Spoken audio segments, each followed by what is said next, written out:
The Chaser Report is recorded on Gadigal land. Striving for mediocrity in a world of excellence. This is the Chaser Report. Hello and welcome to the Chaser Report with Dom and Charles. And Dom, we're going to have a bit of a deep dive into why we should be optimistic about the future. Yes, now, earlier in the week we recorded a podcast essentially reacting to the true observation that things seem to be permacrap, really.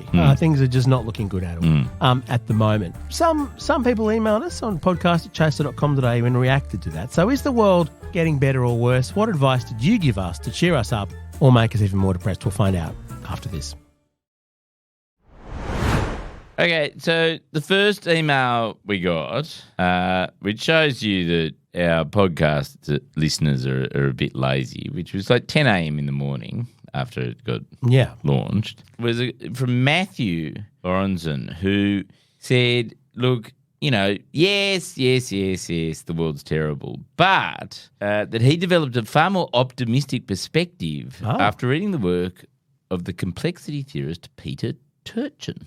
This is one of the things that I find most disturbing about all the emails that we got, Charles. Yes. Just about all of them had a bibliography. Yes. Like, who are these geniuses who are listening to our podcast? And why? And it's giving us reading. You're wasting your time. You're wasting your brain cells. Go and read. I'm, because of the enormous wages on offer in the glamorous world of podcasting, I'm doing some university teaching this semester. I do not need more reading for this podcast. Thank you very much. So apparently Peter Turchin has a sort of big data approach to history and sort of examines demographic shifts over time. And basically what this Peter Turchin guy has worked out is that essentially over the past sort of decades and presumably centuries, we've sort of reached this point in human civilization where the wealthy have just accumulated all this wealth and power. Haven't they just? And just sort of fuck-wittedness and being a total ass on social media and all that sort of stuff. And that historically has happened from time to time. There's been waves of, probably the Louis XIV. He was shit on Twitter, wasn't he? Oh, my God. That guy. And Marie Antoinette, let them eat cake. Yeah. Although that was shared a lot, that tweet. Yeah, it was sort of good shit posting. It went viral. It went viral. But, Nero. Yeah. Enjoy this video of me playing the violin while the city burns. While the city burns. Good sharing, Nero. And also a little bit like Q in a way, because didn't he accuse everyone of being a pedophile or something? Oh, probably. Yeah. So, there's been all these sort of waves of, but then they are sort of countermatched by these chaotic periods where power is, the accumulated power and the centralisation of power is contested, and things like the New Deal is brought in under Roosevelt. Okay, so there's a rebalancing. Yeah, and there's a rebalancing of power, and that those periods can actually last a long time. They can last centuries, where you sort of have a decentralisation of power. And his argument is that we are about to head. We're at that sort of pinnacle period where we're just about to head into a sort of period where... So the enshitification of the planet is at a point where there'll be a backlash. Yes. So, Charles, as people in our mid to late 40s, are we going to live to see it? I don't know that we are we? Well, I think the whole point is that this Matthew guy who emailed us has completely missed the mark on why we're being depressed, because I think I knew all that about, the enshitification of the world being bad and that there's clearly going to be a backlash. My regret was just not getting in on the grift early enough. Oh, yeah. And, that hoping that the enshitification, all these things like climate change are going to press up. Like there's literally physical barriers pressing up against the continuing enshitification of the world by billionaires. I think my next book is going to be called The Enshitification of Everything. I love that word. Yeah, that's a great word. The Enshitification of Everything. Yeah. Coming soon.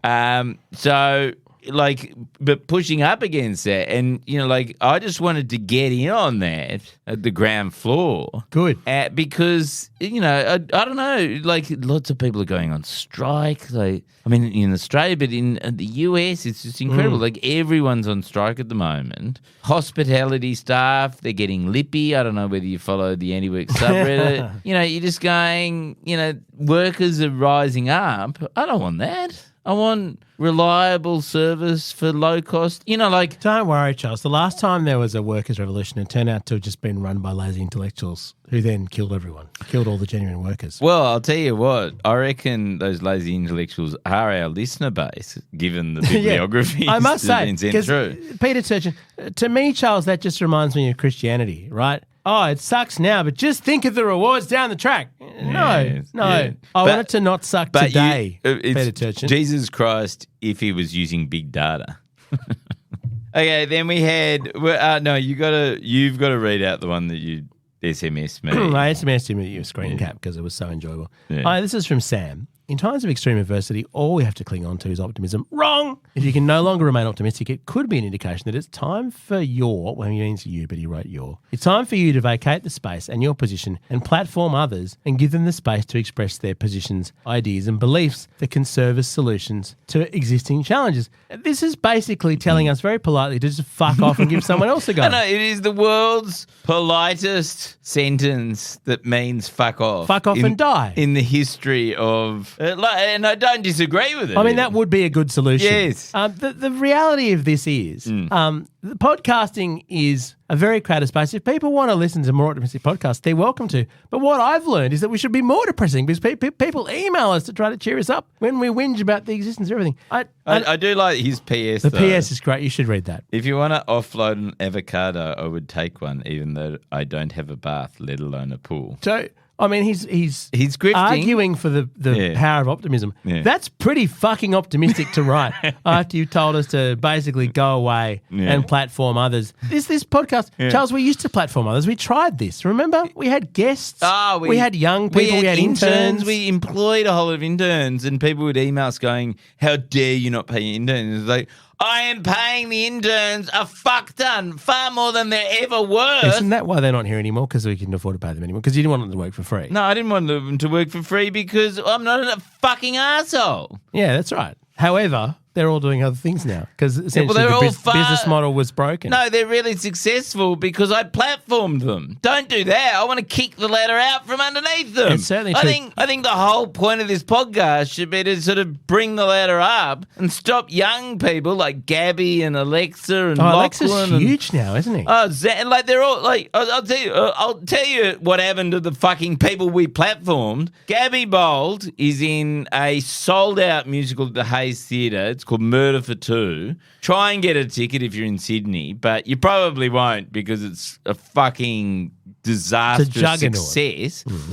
Alexa Vulovic is the biggest YouTuber in Australia, having been platformed and given a whole lot of money to make videos by fucking stupid ass me. Well, I mean, this is the problem: is you were holding him back from fulfilling his true destiny to be far more popular than the Chaser. He was distracted by his enjoyment of what the Chaser does. But the thing that launched his YouTube channel was a video that I funded, and he said, "Oh, can I put it on my YouTube channel?" I said, "Yes." Oh, and they didn't want to see it on our YouTube channel. It went completely. What was viral. holding him back was posting his stuff on our channel. Yeah, okay. So then, he's so successful that when my son found out that I knew my fucking intern, he was like more impressed with me because suddenly knew somebody who knew somebody successful for once. Wow. And then Lachlan is my most boring intern. Xander's directing George Miller movies. I don't know, he's George Miller's PA or something on the latest George Miller movie. Alexa's on Wikipedia. Yeah, fuck off. Exactly. His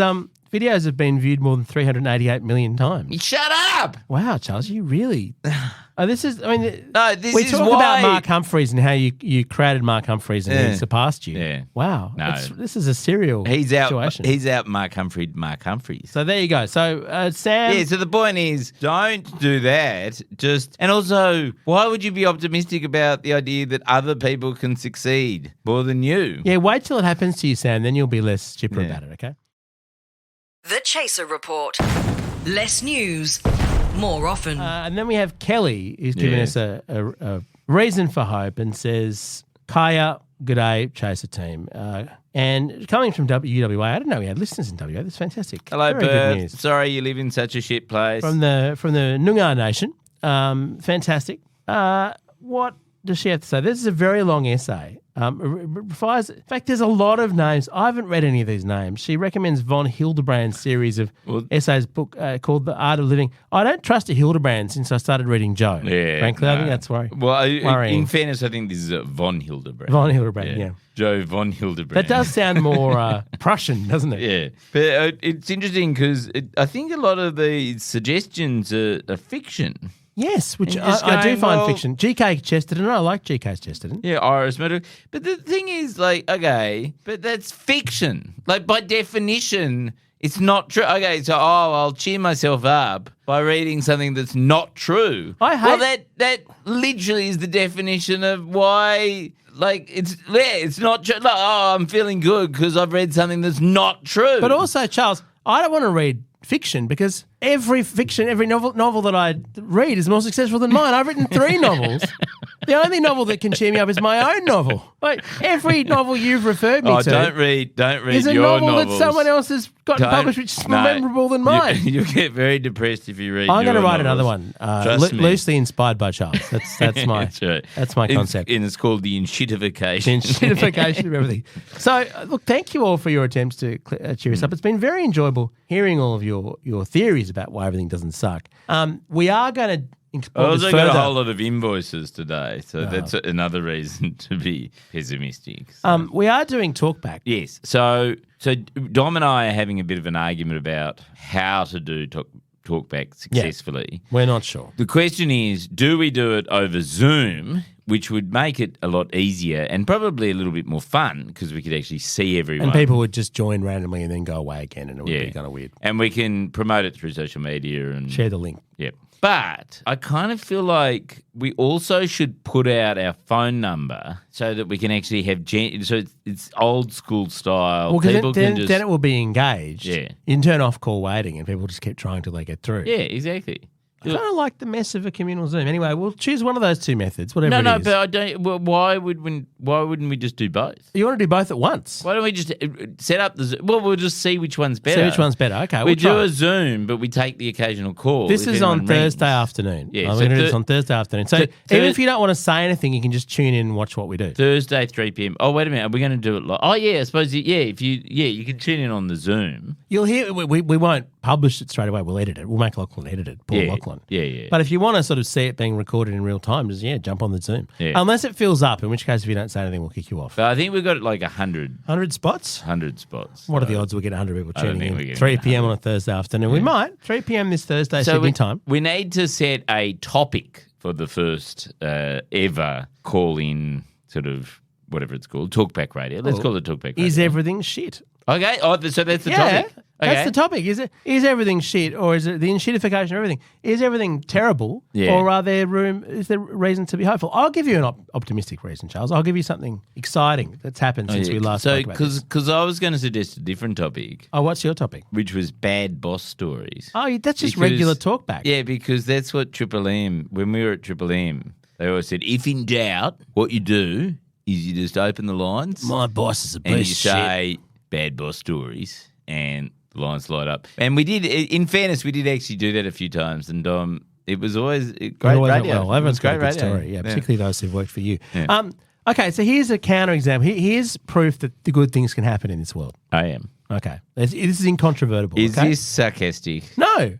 The best thing that's happened in 2023, officially, is that the Matildas won last night. Yes. 2-0. They beat Denmark. Yes. Sam Kerr came out on the pitch. She slipped over and nearly injured herself again, but she apparently can still walk. Here's the thing, Charles. It got the highest ratings of any television program in the entire year. It beat Origin. It even got more than the AFL Grand Final last year. Got 2.3 million viewers on 7 and more on Optus as well. Probably, I don't know, 5 more. Yeah. It's an absolute TV juggernaut. Yes. Everyone, and that's not even including the people who watched it at live sites or pubs that are not included. So the real audience is probably something like 3-4 million. Yeah. People actually watch women's sport, but no one thought it was going to be so popular. It's a juggernaut. Fuck everything else. Let's just watch women's sport. The men have had their turn. It's all the Matildas all the time. We need the Matildas playing every week forever. Well, it is. I mean, it is true. It is just genuinely better Like, I wouldn't say this with every sport, right? But I think that women's soccer is definitely always better than men's soccer because you know that Australia has a chance of winning.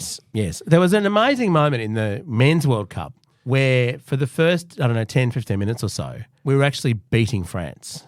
Yes. We scored a goal and then Yes. they destroyed us. See, but we're probably going to play France on whenever it is next Later in the- Sunday. yeah, later in the isn't it? week, yeah. Yeah. Or Saturday, probably. There's every possibility that we'll beat France. There is. That would never happen in men's soccer, ever. That's true. Any hope that we had would be false hope. Yeah. I went to the only time the men have ever made it out of the group stages in the Men's World Cup. Yes. And it was horrible.